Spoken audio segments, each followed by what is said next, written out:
ఎప్పుడు అధిక విద్యుత్ ప్రవాహం కలుగుతుంది అని అడిగాడు.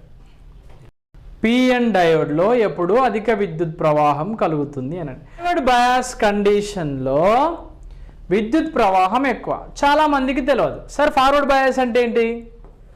ఇది ఒక పిఎన్ ట్రాన్సిస్టర్ కదా, ఇది ఒక పిఎన్ డయోడ్. ఈ డయోడ్లో బ్యాటరీ యొక్క పాజిటివ్ టెర్మినల్ని నెగిటివ్ టెర్మినల్కి, ఎన్నంటే నెగిటివే కదా, మైనస్ అంటే నెగిటివ్ని ఇలా కలిపితే దీన్ని ఫార్వర్డ్ బయాస్ అంటారు. ఇటువంటి స్థితిలో మాత్రమే ఆ డయోడ్లో అధిక విద్యుత్ ప్రవాహము కలుగుతుంది. ఏ విద్యుత్ ప్రవాహం కలుగుతుంది? అధిక విద్యుత్ ప్రవాహము కలుగుతుంది ఇటువంటి పరిస్థితుల్లో మాత్రమే.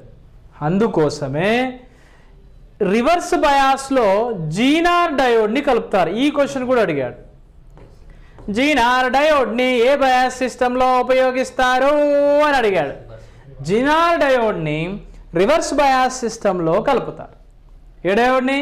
జీనార్ డయోడ్ని రివర్స్ బయాస్ సిస్టంలో కలుపుతారు. ఫార్వర్డ్ బయాస్ సిస్టంలో దేన్ని కలుపుతారు? నార్మల్ డయోడ్, సాధారణ డయోడ్ని కలుపుతారు. సాధారణ డయోడ్ని కలుపుతారు. అంటే మీరు ఇక్కడ గమనిస్తే ప్రతి డయోడ్కి 3 ఉంటాయి కదా. పిఎన్పి ట్రాన్సిస్టర్లో చదివారా? ఒకటి ఎమిటర్, కలెక్టర్, బేస్. దీనిలో ఇంకో ప్రశ్న అడిగింది, దేన్ని తక్కువగా డోపింగ్ చేస్తారు అని అడిగాడు. ఇది బేస్ కదా, వీడోడు కలెక్టర్, వీడోడు ఎమిటర్. ఈ బేస్ని డోపింగ్ తక్కువగా చేస్తారు. అంటే డోపింగ్ యొక్క మాలిన్యీకరణము అనేది తక్కువ. ఓకే, ఇది వినండి. ఫస్ట్ క్వశ్చన్ వినండి. ఒక పిఎన్ డయోడ్ ఎప్పుడు అధిక విద్యుత్ ప్రవాహాన్ని కలిగి ఉంటుంది? Forward bias. ఇది ఫార్వర్డ్ బయాస్, అంతేనా? ఇది ఫార్వర్డ్.